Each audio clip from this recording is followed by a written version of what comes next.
Everyone. I wanted to thank you all for making the time to join in this presentation.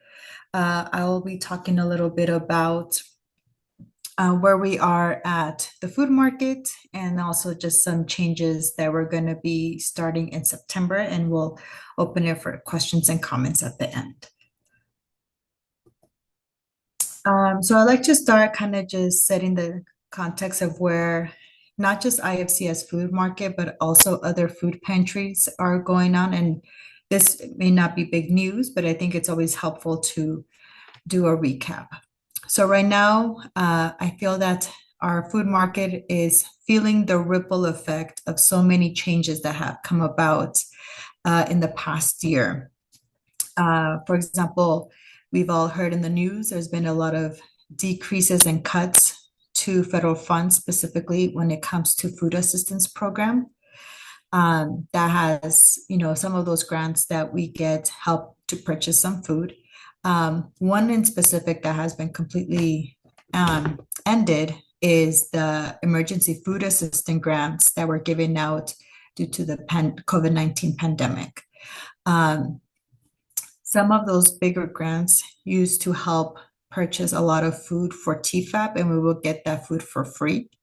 So that means that originally we probably had around 50% more or less of TFAP food, and now it's only 15% of what we get from the government.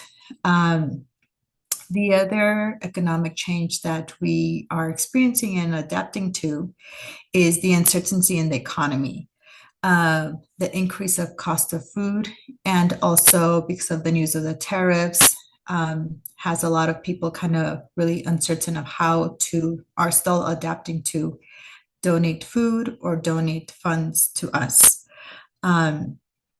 This is all something that Sandra and I saw coming for a while now. For example, a year and a half ago when I started working at IFCS, we already were seeing a significant decrease in the amount of grant funding given to us. So because we saw this was going to happen from afar, little by little, we started making some changes to those. One of them was creating an inventory management system that helped us have a better count of how much food we're giving out. So we have a better way to budget for how much food we need to purchase. And that has helped us a lot. And I want to thank each and one of you that have helped us take on the new procedure of counting the stock at the end of the market.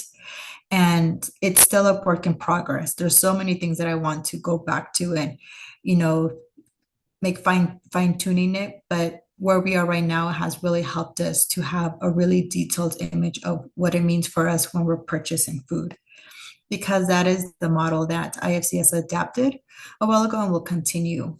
Currently today, IFCS market purchases around 70 to 80% of the food.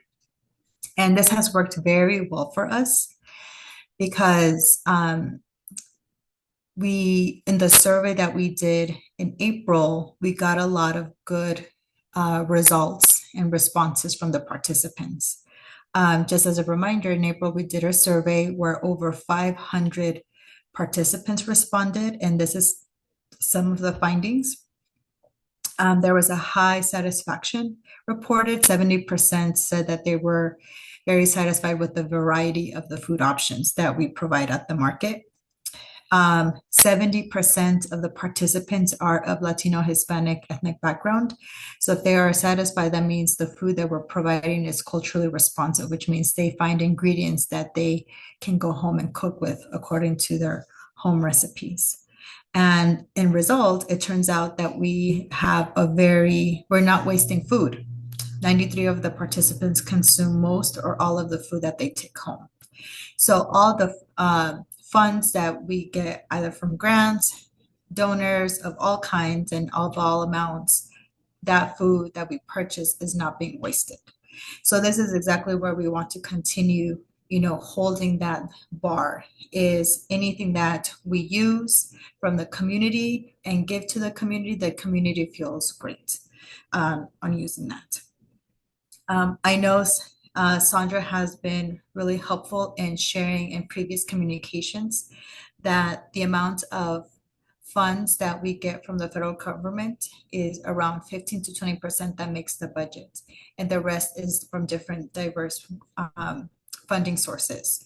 So because we've been seeing this from afar, Sandra and Todd have been working really hard to make sure that they have been adapting and preparing to respond to where we are now, rather than waiting for the tide to hit us and then trying to figure out what do we do. So I really just want to appreciate the staff's effort in getting us to a place where we're saying like, we're okay. So since that is kind of floating for the moment, there is another part of the market that I want to strengthen because I believe this is the foundation of what makes the day-to-day operations of the market work, and that is the staffing structure. And here are some of the goals that we have with these changes. The first is to strengthen the teamwork within the volunteers and the market shifts. The second is to improve communications on the task delegation to the volunteers. And the third is to improve the procedures for stocking and food distribution quantities. So these are the three goals that we want to make sure we are kind of working towards with these structural changes. The main one you will notice is that starting September 2nd, because the first is Labor Day, is there will be a change in how the staff's tasks and roles in the market. As a program director, I oversee the market, and I will continue to oversee it. Before, Barb has been working as and been dedicated to working as a market manager, and then it was a volunteers. And so then now we're kind of shifting, and where the one market manager role is split into two. Barb will be the inventory clerk, and then there is another role called the market assistant. So the inventory clerk, again, this was what Barb's job title will be. And basically supervised by me and working with me, we will continue to work on making sure that we're purchasing items within the budget that is set. She will continue to order the food and communicate with the food providers, making sure that invoices are correct, etc. And then she will continue to maintain the stock count guide for the volunteers. The food market assistant will be also supervised by me, but she will also be working with me and Barb, the inventory clerk, to discuss what is in the inventory and what food do we need to put out or hold back, what donations need to be put out instead of a purchased item, things like that. All that information will be communicated to the market assistant. And the market assistant will then share that information to the volunteer leads and as well as the tasks that need to be completed during that market shift. And then also the market assistant will just make sure to track and receive any incoming food orders or donations that come in so that we know also what food is coming in on time or is late, etc. Another change that we are going to have is Tara's role is going to be shifting. She will, her role in September will be volunteer engagement and training specialist. What this means is, in addition to the great work that she's been doing so far in coordinating volunteers for all the programs of the market and the enrichment and other ones, she's going to be working with me on really developing good training content about the market, enrichment programs, any other topic. We've all probably gone through a training of Tara, and we always say like, wow, that was really well organized. So we want to continue to uplift her, strengthen that. With that are two new kind of training and leadership development opportunities that she's going to be working on. One is mini trainings about different market topics, similar to the one we did on the tablet a couple weeks ago. But this will be during the market time and make sure to check your email to see what those trainings will be about. The second one will be a leadership development for volunteer co-leads. So where right now there is just one volunteer lead, we're thinking about doing a co-lead. And again, Tara will be sending out more information about this in September. So I really want to emphasize that if you have not or don't really spend time, read Tara's emails very well. There's a lot of information in there about what is to come because we want to make sure we're communicating that with you all ahead of time as much as we can. So that are my big announcements. I prefer to do this in a presentation style and give space for you all to share your questions and comments. So I will give the mic to this group and answer any questions that you have.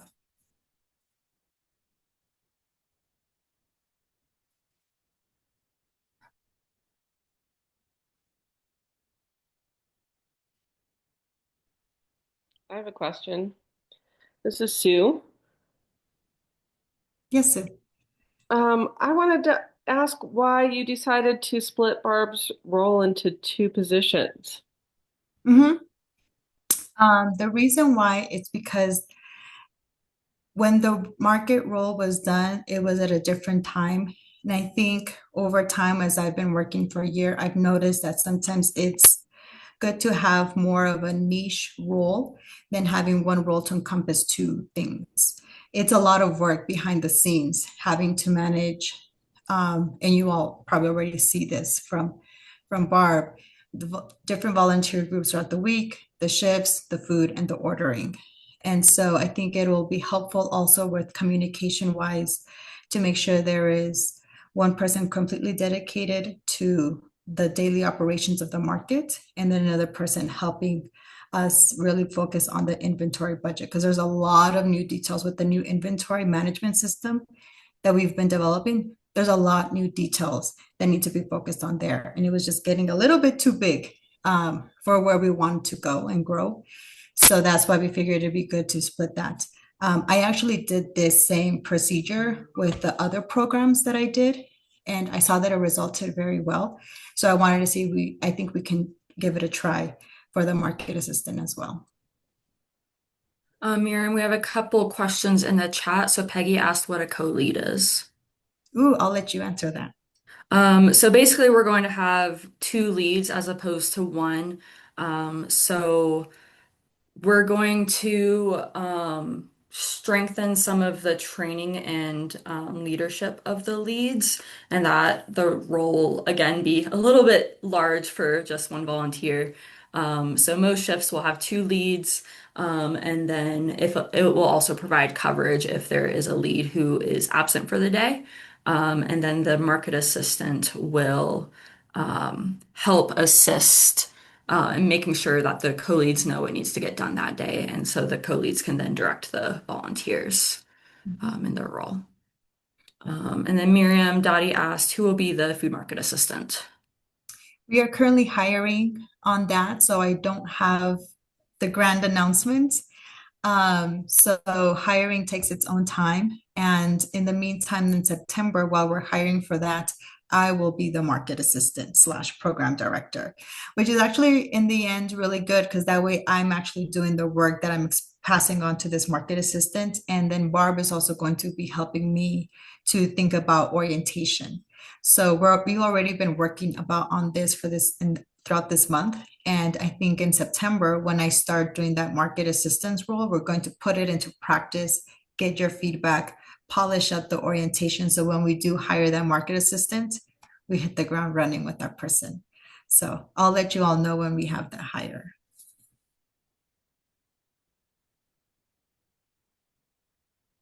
Another thing that I think Miriam just missed that she mentioned in some other trainings, we want you all to continue to provide us feedback.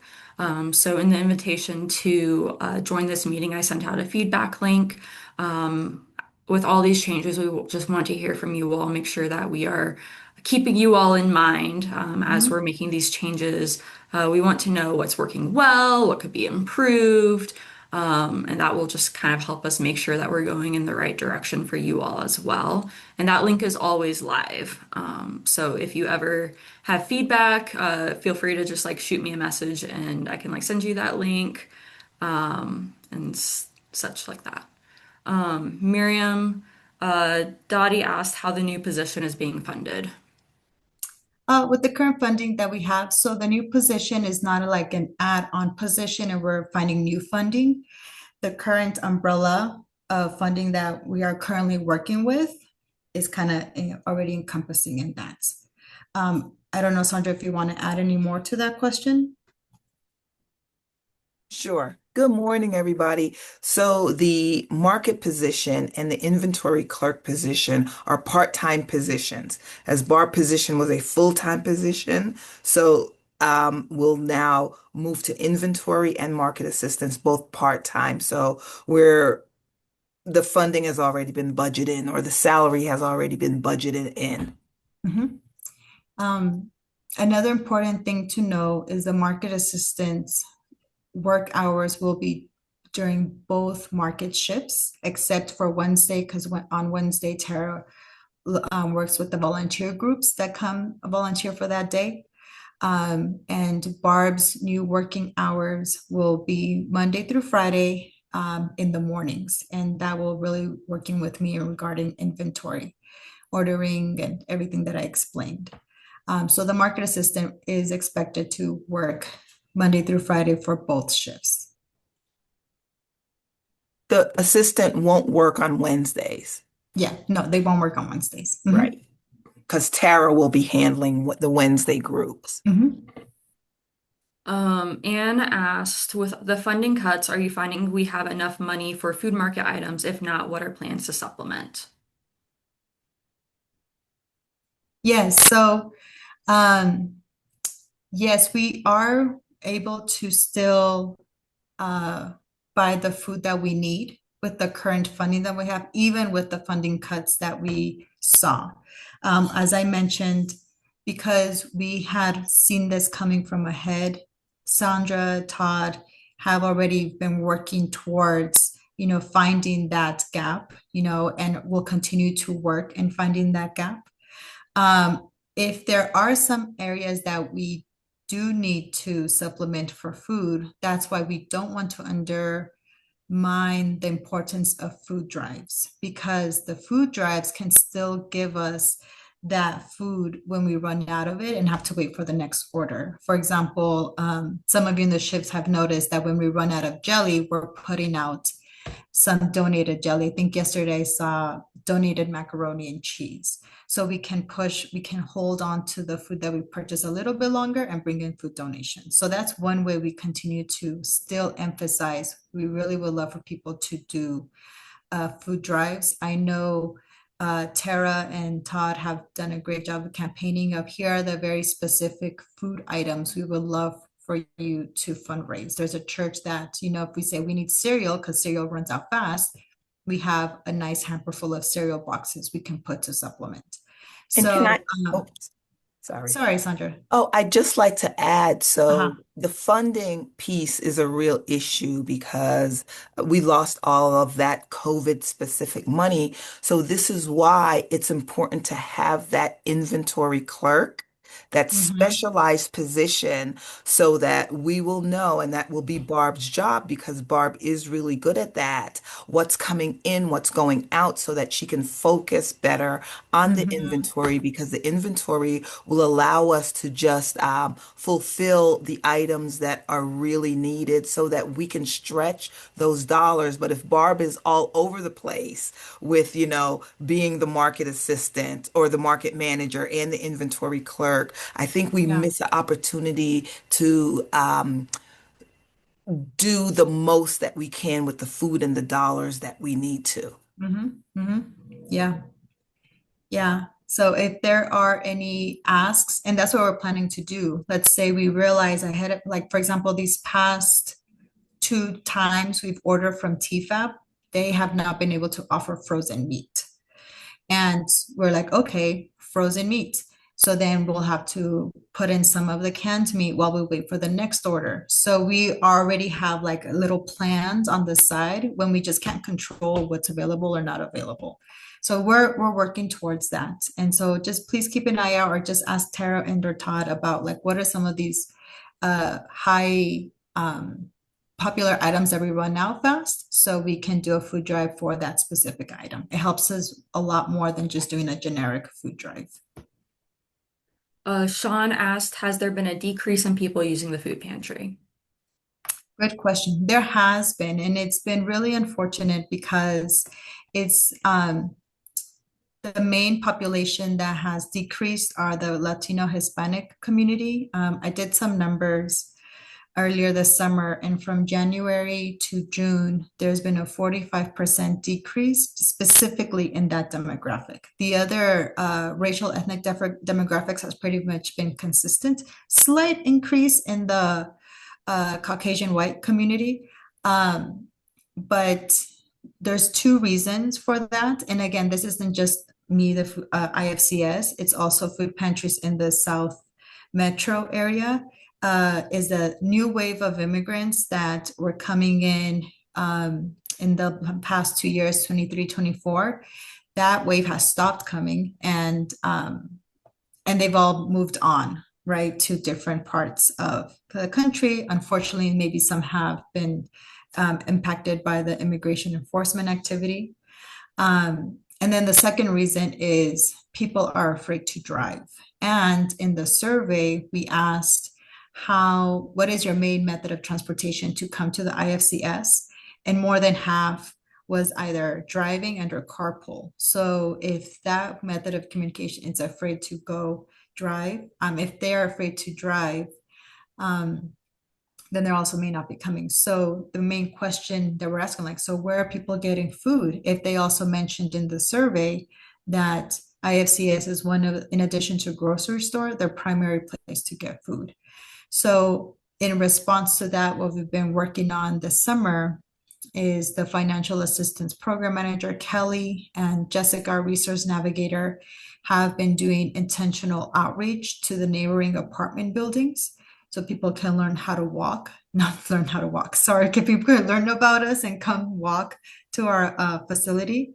And we're continuing to, I joined a lot of coalitions and we're continuing to try to figure out what is the best way to make sure we're outreaching to the community and demonstrating that they can come to us. But there's only so much we can really control and continuing to just make sure people are aware that we're a safe space to get food.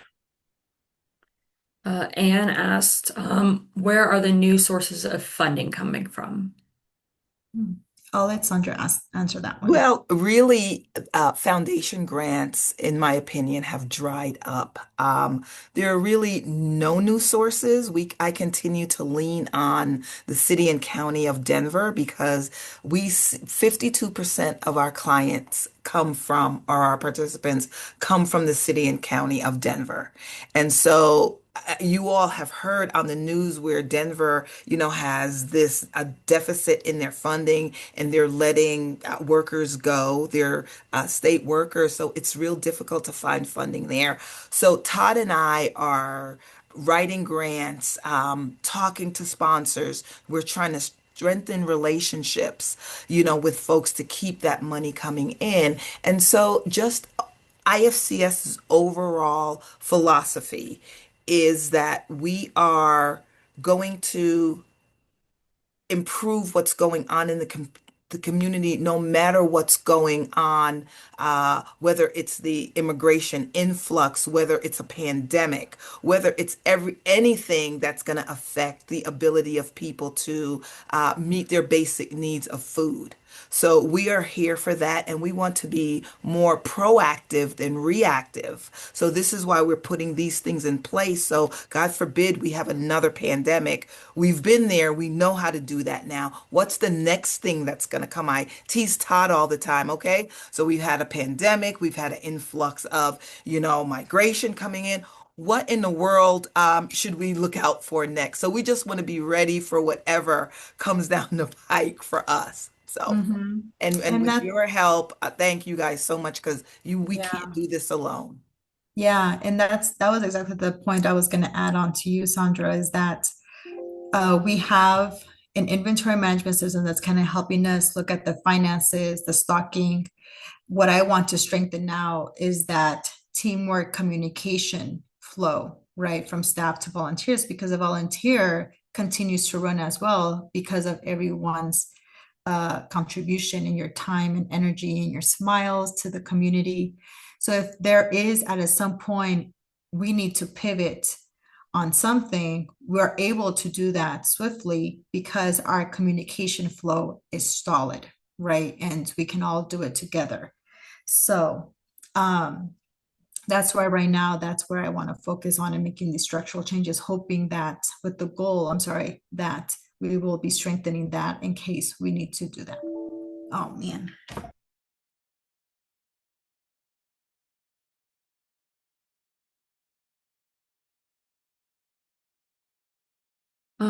There any other questions?